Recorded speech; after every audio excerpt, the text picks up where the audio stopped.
right. Could you introduce yourself, please? Okay, my name is Mayela Barrow. This is my second year at Durham, but my fifth year teaching with HISD. Before that, I was a TA in Austin ISD. Right. Now, what type of ELL students do you have?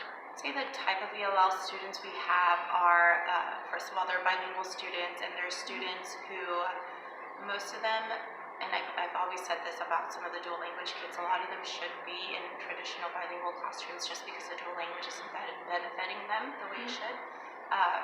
But yeah.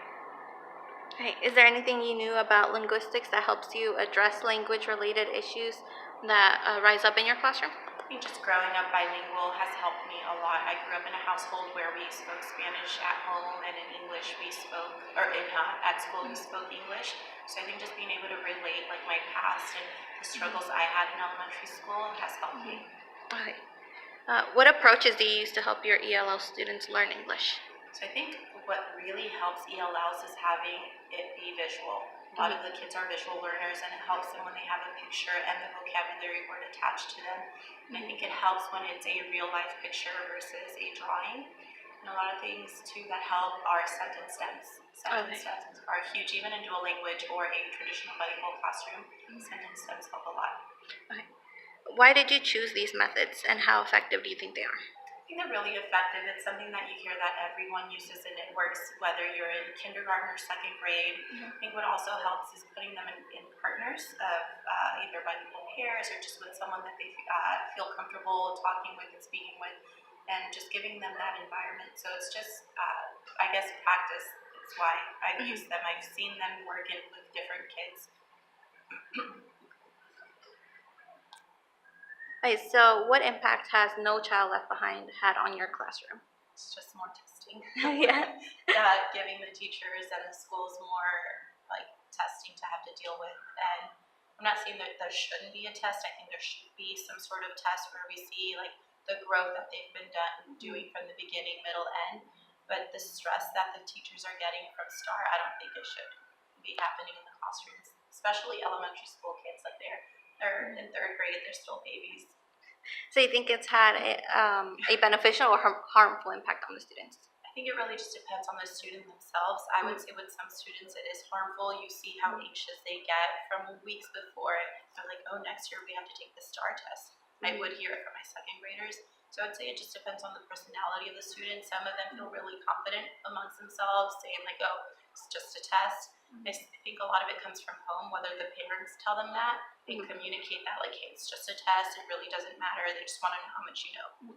So is that something that you stress in your classroom? Oh yeah, especially here, I feel like with all the chaos and problems that we've had with testing, we always talk to the kids and tell them like, hey, this is not a big deal, we're just looking to see how much you've grown.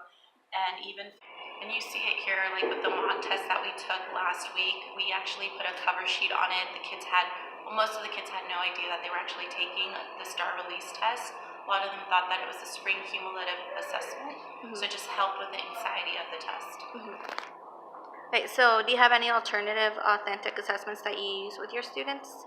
I really like using exit tickets because I feel like they're really quick and easy, and they're really easy to organize too, because you teach the mini lesson and you can immediately check for understanding, and it'll even help guide you during small group. If you're noticing during the exit ticket that they didn't get it, then pull them aside and reteach the lesson a different way. Okay. And do you think it's as effective, more effective, or less effective than the assessments that they're given through stuff like No Child Left Behind?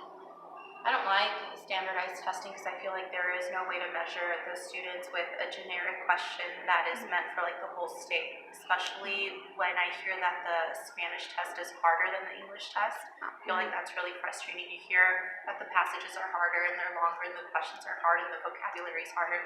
So I just don't think it's not like apples to apples when they translate these things. So I don't think those tests are very authentic with their learning, unless a kid is like above and beyond their grade level, they're not going to perform very well in it.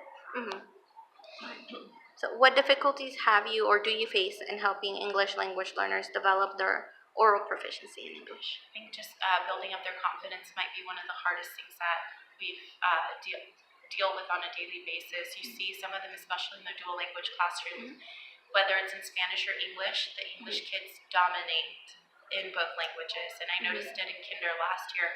The English kids were, a lot of them left my classroom reading in Spanish versus the Spanish kids, a lot of them left not reading. So that was really frustrating seeing how they were kind of like at a disadvantage, seeing that the English kids were blooming in English because of the support at home, and then were blooming in Spanish because of the support at home too, versus the poor Spanish kids, they were being left behind. Yeah. So it's just making them feel comfortable that it's okay to make mistakes and giving them that atmosphere and environment in the classroom is really important. Right, so